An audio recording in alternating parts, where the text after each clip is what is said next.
Hello, welcome. आज मैं इस ट्यूटोरियल में आपको म्यूचुअल फंड्स के बारे में बताने जा रहा हूँ।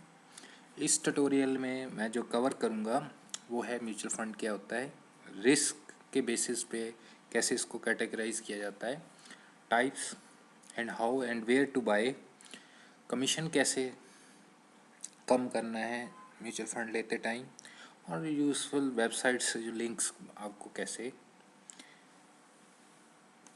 प्रोवाइड करते हैं इन्फॉर्मेशन, उसके बारे में बताया जाएगा। How and where to buy के लिए डिटेल में वीडियोस बनाई जाएंगी। यूज़फुल लिंक के बारे में नेक्स्ट और ट्यूटोरियल बनाए जाएंगे। तो फिलहाल ये इंट्रोडक्शन के लिए आपको म्यूचुअल फंड के लिए ट्यूटोरियल है, तो आप इसको ध्यान से समझिए और आगे और भी पार्ट्स इसके बनेंगे। जैसे कि म्यूचुअल फंड क्या होता है। सपोज़ आपने इन्वेस्ट करना है पैसा स्टॉक्स वगैरह में, तो आप स्टॉक का म्यूचुअल फंड चूज़ करेंगे। तो बहुत सारे लोग ABCD बहुत सारे लोग स्टॉक में इन्वेस्ट करना चाहते हैं म्यूचुअल फंड के ज़रिए में, जो स्टॉक में इन्वेस्ट करता है। म्यूचुअल फंड कई तरह के होते हैं, स्टॉक्स में, गोल्ड में, इंडेक्स में। तो जब आपने फॉर एग्जांपल चूज़ किया है स्टॉक्स में इन्वेस्ट करने वाला म्यूचुअल फंड, तो बहुत सारे लोगों ने चूज़ कर लिया उस फंड्स को और पैसे दे दिए हैं उस म्यूचुअल फंड्स को। बहुत सारे AMC हैं म्यूचुअल फंड्स के, SBI हो गई, HDFC हो गया, ICI हो गया, टाटा हो गया, बिरला हो गया। इस तरह से आप चूज़ कर सकते हैं। फॉर एग्जांपल SBI को आपने चूज़ कर लिया, बैंक को, जो कि म्यूचुअल फंड की AMC दिखता है। SBI म्यूचुअल फंड है जो AMC, तो बहुत 4% ने उसको पैसे दे दिए स्टॉक में इन्वेस्ट करने के लिए। अब जो एक पूल क्रिएट हुआ है, वो प्रोफेशनल जो होते हैं उनके, वो इन्वेस्ट करते हैं स्टॉक्स वगैरह में। अगर आपने गोल्ड का फंड चूज़ किया तो वो गोल्ड में इन्वेस्ट करेंगे। अगर आपने इंडेक्स का फंड चूज़ किया तो वो इंडेक्स में इन्वेस्ट करेंगे। ये पहले ही बता दिया जाता है आपको। तो 4% ने यहाँ पे इन्वेस्ट किया, एक पूल क्रिएट किया पैसे लेके हर से, और उसको फर्दर प्रोफेशनल जो AMC का प्रोफेशनल है उसमें इन्वेस्ट करता है। और मार्केट से जो भी आता है, अगर वो इंडेक्स या स्टॉक्स ऊपर चल रहे हैं तो आपको रिटर्न अच्छी देगा इसमें। तो ये प्रॉफिट द्वारा इसमें आ जाएगा और इसकी वैल्यू जो है पोर्टफोलियो की, उनकी एसेट्स की वैल्यू बढ़ जाएगी। तो एसेट बढ़ने से जितने पैसे जिसने इन्वेस्ट किए हैं उसी हिसाब से उसको प्रॉफिट दे दिया जाएगा। ये एक कॉन्सेप्ट है म्यूचुअल फंड्स का। आपने बहुत सारे लोग यहाँ पैसा लगाते हैं, जितना परसेंटेज लगाते हैं उतने हिसाब से उनको रिटर्न दिया जाए। किसी ने 10% लगाया, 20% इसने लगाया, 30%, 40% लगाया है। तो इस तरह से कितने यूनिट बोलते हैं उसको, हमने इतने 2 यूनिट लिए हैं, इसने 10 यूनिट लिए हैं, इसने 15 यूनिट लिए हैं, इसने 25 यूनिट लिए हैं उसके, तो उसी हिसाब से उसको प्रॉफिट दे दिया जाता है। तो एक पैसा इकट्ठा हो जाता है और एक प्रोफेशनल इन्वेस्ट करता है और मार्केट से आपको रिटर्न दे के प्रोवाइड करता है। और इसमें एक नव वैल्यू होती है। नव वैल्यू क्या होता है, बेसिकली क्या होता है, 500 फॉर एग्जांपल नव वैल्यू। तो उसमें आप कितने यूनिट ले पाओगे। अगर आप 1000 रुपये इन्वेस्ट करना चाहते हो तो आपको सिर्फ 2 यूनिट मिलेंगे। अगर 500 रुपये इन्वेस्ट करना चाहते हो तो सिर्फ आपको 1 यूनिट मिलेगा। नव वैल्यू जो होती है वो इस एसेट से कैलकुलेट होती है। फॉर एग्ज़ाम्पल, अगर प्रॉफिट करके यहाँ 10,000 से 20,000 बन गया है, तो सारे खर्चे निकाल के, सब कुछ एक्सपेंसिव निकाल के, नेट प्रॉफिट अगर 15,000 या 18,000 भी आया है, तो डिवाइड करते जाता है उसको शेयर होल्डर्स और यूनिट होल्डर्स से, तो तब ये वैल्यू आ जाती है। ताकि अगर अच्छा परफॉर्म कर रहा है तो इसकी वैल्यू लगातार बढ़ती जाती है ना वैल्यू। तो जो नए इन्वेस्टर आते हैं उनको कम यूनिट मिलते हैं। अगले टाइम इसकी 1000 नव वैल्यू हो गई, अच्छा परफॉर्म कर रहा है म्यूचुअल फंड, अगर ये पूल में ज़्यादा पैसे आ रहे हैं, तो यहाँ पे नंबर ऑफ़ यूनिट होल्डर तो उतने ही हैं उस टाइम पे, तो 1000 रुपया हो जाएगी इसकी नव वैल्यू। तो नेक्स्ट जो होल्डर आएगा उसको 1000 रुपया अगर लगाना चाहता है तो उसको 1 यूनिट मिल पाएगा। तो ये एक कॉन्सेप्ट है म्यूचुअल फंड्स का। मेन कॉन्सेप्ट यही है इसका, पैसा पूल्स करके इन्वेस्ट किया जाता है प्रोफेशनल से और आपको रिटर्न दी जाती है। तो हम कैटेगराइज कर सकते हैं on the basis of risk इसको। एक हाई रिस्क फंड्स होते हैं, एक एवरेज रिस्क फंड्स होते हैं, एक लेस रिस्की फंड्स होते हैं। आप अपने हिसाब से चूज़ कीजिए आपको कौन सा सूट करता है, कितना रिस्क लेना चाहते हैं आप। अगर आप हाई रिस्क जो वाले होते हैं, जो इन्वेस्ट करते हैं इंडेक्स में, स्टॉक्स में, इक्विटी जिसको बोलते हैं हम, ETFs वगैरह में, गोल्ड वगैरह में, कमोडिटी वगैरह में, जनरली ये हाई रिस्क होते हैं। जैसे कि SBI ब्लू चिप हो गया। ब्लू चिप का मीनिंग ये है कि वेल एस्टेब्लिश कंपनियों में पैसा इन्वेस्ट किया है। ब्लू चिप्स मीन बहुत ज़्यादा अच्छी कंपनियों में, जो कि निफ्टी के अंडर है, अच्छी कंपनियों में जिनका कैपिटलाइजेशन ज़्यादा है, तो उसको ब्लू चिप बोलते हैं हम। तो उसके अंदर इन्वेस्ट किया जाता है। SBI फार्मा हो गया, सेक्टर वाइज भी होते हैं फंड्स। तो ये सब सारे रिस्की फंड्स होते हैं, ये मार्केट के फ्लक्चुएशन से भी चेंज होते रहते हैं। ब्लू चिप्स मीन्स जैसे मारुति सुजुकी हो गया, टाटा मोटर्स हो गया, ये अच्छी अच्छी कंपनियां हैं, ITC हो गया, तो ये ब्लू चिप के अंडर आती हैं। अगर इनके स्टॉक्स गिरेंगे ऑब्वियसली आपके फ़ंड की वैल्यू भी गिरेगी। तो ये थोड़े हाई रिस्की फ़ंड होते हैं। सेक्टर वाइज फंड्स भी होते हैं, निफ्टी के इंडेक्स फंड्स भी होता है जो निफ्टी के ऊपर इन्वेस्ट करता है। एवरेज फंड्स में एक्चुअली ये ट्रेड होते हैं, बॉन्ड्स लेते हैं, बिल्स लेते हैं, किसी कंपनीज़ के बॉन्ड्स भी ले जाते हैं, जैसे ICICI, HDFC, SBI के बॉन्ड्स हो गए हैं। तो इस तरह का एग्जांपल आप SBI टेयर्स बिल फंड है जो, उसको बोल सकते हैं। लेस रिस्की होते हैं, जैसे कि डेप्ट और गवर्नमेंट सिक्योरिटी में इन्वेस्ट किया हुआ है, फिक्स्ड इनकम की तरह होते हैं ये। इसकी स्लो ग्रोथ होती है, जैसे कि SBI डेबिट शॉर्ट टर्म हो गया फंड, गिल्ट फंड हो गए। तो ये कम रिस्की होते हैं, इनका मार्केट के ऊपर फ्लक्चुएशन ज़्यादा नहीं होती। तो ये था on the basis of risk, आप किस तरह का रिस्क लेना चाहते हो उस हिसाब से आप इन्वेस्टमेंट कीजिए। तो ये पहले बताया जाता है म्यूचुअल फंड लेते टाइम। जैसे SBI ब्लू चिप है, तो ये ऑब्वियस बात है ब्लू चिप में ही इन्वेस्ट करेगा। SBI फार्मा अगर ले रहे हो आप, तो ये जो फंड है फार्मा कंपनी पे ही इन्वेस्ट करेगा, ये पहले बता दिया जाता है आपको फंड लेते टाइम। चलिए, ये कुछ अंडरलाइंग एसेट के बेस पे हम म्यूचुअल फंड को कर सकते हैं। कुछ स्टॉक्स बेस्ड होते हैं, स्टॉक में इन्वेस्ट करते हैं। कुछ एक्सचेंज ट्रेडेड फंड बेस्ड होते हैं। ETF के बारे में मैंने एक ट्यूटोरियल बनाया हुआ है, उसको देखिए अगर ETF का नहीं पता आपको। इंडेक्स बेस्ड फंड होते हैं जो इंडेक्स के ऊपर पैसा लगाते हैं। सेक्टर बेस्ड होते हैं, जैसे फार्मा सेक्टर, IT सेक्टर, इस तरह के फंड्स भी होते हैं जो सिर्फ उसी पे है। डेब्ट ऑन बॉन्ड बेस्ड फंड्स भी होते हैं जो सिर्फ बॉन्ड्स में इन्वेस्ट करते हैं। कमोडिटी बेस्ड भी होते हैं, गोल्ड सिल्वर पे भी म्यूचुअल फंड होते हैं। इंडिया में कई बार नहीं होते कमोडिटी बेस्ड, US वगैरह में कमोडिटी बेस्ड भी कुछ म्यूचुअल फंड्स हैं। बैलेंस फंड्स में क्या होता है, फ्लक्चुएशन करते हैं, वो शिफ्ट करते हैं, कभी डेब्ट में कभी इक्विटी में, 50-50 भी दे देते हैं आपको डेब्ट और इक्विटी में पोर्टफोलियो, तो आपका एक बैलेंस बना रहता है। और शिफ्टिंग भी कई बार करते हैं बैलेंस फंड्स में, जब स्टॉक मार्केट अच्छा हो तो ऊपर उसमें ज़्यादा लगा देते हैं, अगर गिर रहा हो तो डेब्ट वगैरह में लगते हैं। तो बैलेंस के हिसाब से वो बैलेंस करते रहते हैं फंड्स को, कई बार 50-50 भी लगाते हैं वो बैलेंस फंड्स में।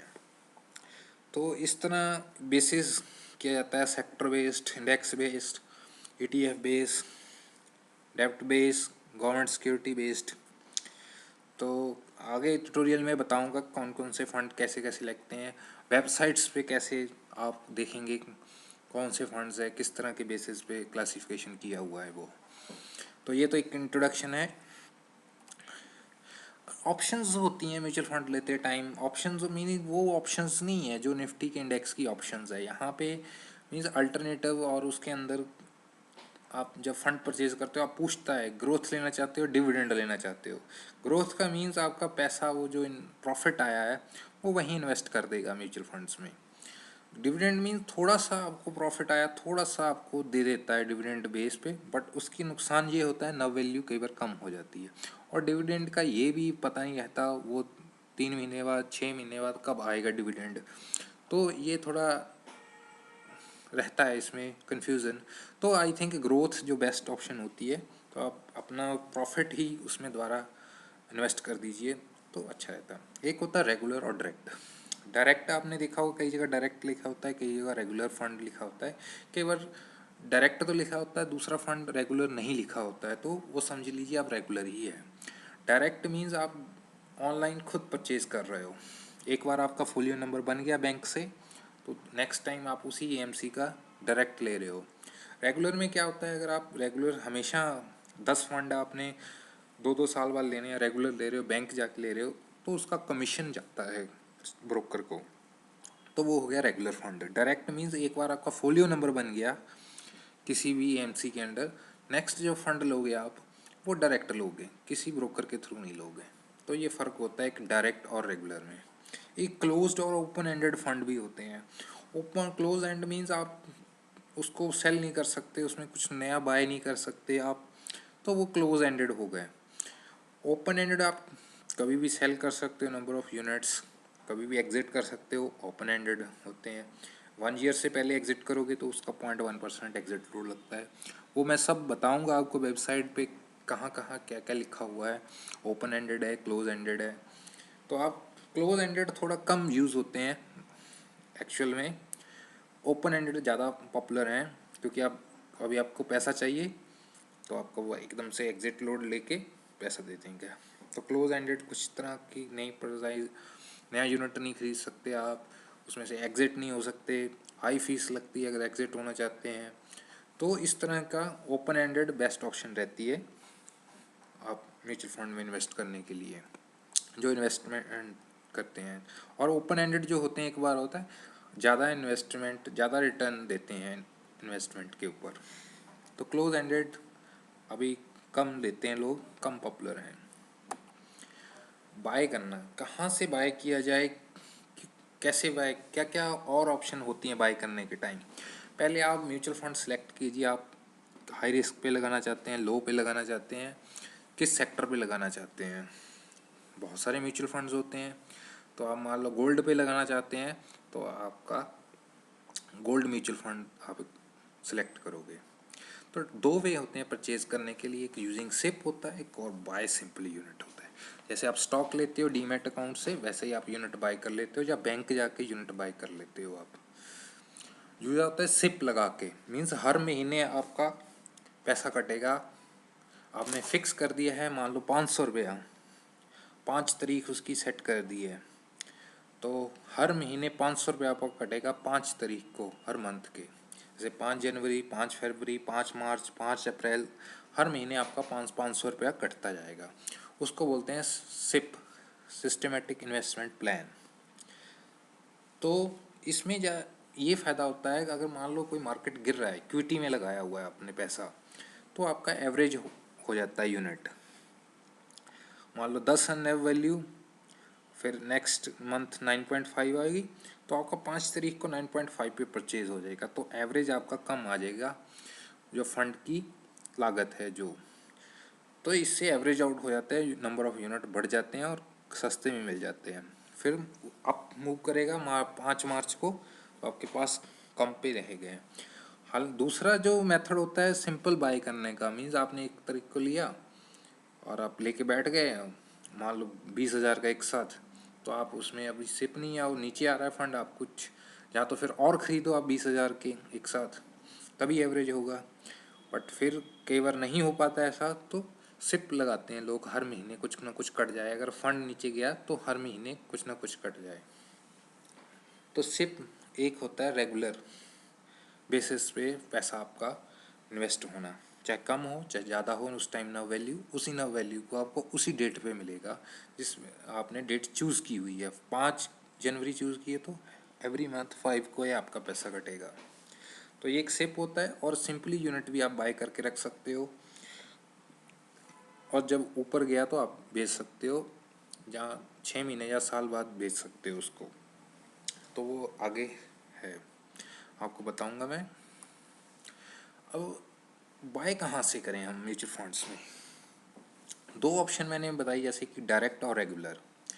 Purchase direct fund online if amount is large, अगर आपके पास 10 लाख है, 20 लाख है, 5 लाख है, तो आप डायरेक्ट परचेज करेंगे, आप रेगुलर परचेज नहीं करेंगे।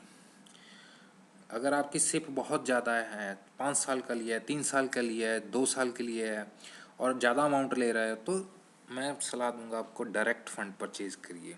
अब डायरेक्ट फ़ंड परचेज़ करने के लिए आपको फोलियो नंबर चाहिए होता है। For direct investment you need a folio number. Folio number आप कहाँ से लेंगे? एक फाइल नंबर होता है जो जिसमें आपका डॉक्यूमेंट्स लगते हैं, आपका पैन कार्ड, ये वो, पहले आप बैंक जाके या उस एएमसी में जाके स्मॉल अमाउंट से स्टार्ट कीजिए। आप एक बार फोलियो नंबर बना लीजिए। फोलियो नंबर बनाने के बाद आप डायरेक्ट ऑनलाइन लार्ज अमाउंट का फंड लीजिए, क्योंकि अगर आप रेगुलर ले लेते हैं लार्ज अमाउंट का तो सिप नंबर ऑफ सिप ज़्यादा है तो उसका हर महीने आपको यूनिट कम मिलेंगे, कमीशन जाता है आपको ब्रोकर के। इसलिए आप कभी भी रेगुलर फंड मत लीजिए कभी भी बैंक के थ्रू लार्ज अमाउंट का या डिस्ट्रीब्यूटर के through large amount, number of SIPs large हैं तो आपकी मैनी है बहुत सारी हैं, तो कभी भी आप वहाँ बैंक में जाके या डिस्ट्रीब्यूटर के साथ जाके आप नहीं लोगे। एक बार फोलियो नंबर जनरेट कर लीजिए स्मॉल अमाउंट्स के साथ, देन फिर आप लार्ज अमाउंट से डायरेक्ट परचेज़ किए। हाँ, अगर अमाउंट स्मॉल है, 6 महीने या 12 महीने के लिए आपने टेस्ट करने के लिए लेना है तो आप रेगुलर ले लो या डायरेक्ट ले लो, उसमें कोई फ़र्क नहीं पड़ता। तो रेगुलर ले लो आप, उसमें कोई ज़्यादा ना वैल्यू नहीं होगी। 500 रुपये का आपने जाना है उसका, हर महीने आपकी इन्वेस्टमेंट है तो इतना कमीशन का कोई प्रॉब्लम नहीं रहती। बट आपने अगर लार्ज अमाउंट में 5 लाख 10 लाख करना है तो आप डायरेक्ट परचेज करिए। एक बार फोलियो नंबर बनवा लीजिए आप अपने डिस्ट्रीब्यूटर या बैंक या एएमसी से। इसके बारे में आगे मैं बताऊंगा, ट्यूटोरियल बताऊंगा जिसमें एग्जैक्टली प्रैक्टिकली कैसे लिया जाता है उसके बारे में बताऊंगा मैं। कुछ लिंक्स हैं, जैसे आपने इन्फॉर्मेशन पता करनी है तो आप म्यूचुअल फंड वेबसाइट पे चले जाइए, एसबीआई की एसबीआई म्यूचुअल फंड गूगल में टाइप करके। मनी कंट्रोल वेबसाइट्स है, इक्विटी मास्टर वेबसाइट्स है, mutualfundindia.com है। तो उसके इस लिंक्स के बारे में नेक्स्ट ट्यूटोरियल में आपसे बात करूँगा। और प्लीज़ लाइक कीजिए, सब्सक्राइब कीजिए चैनल को। Thank you very much. Thanks.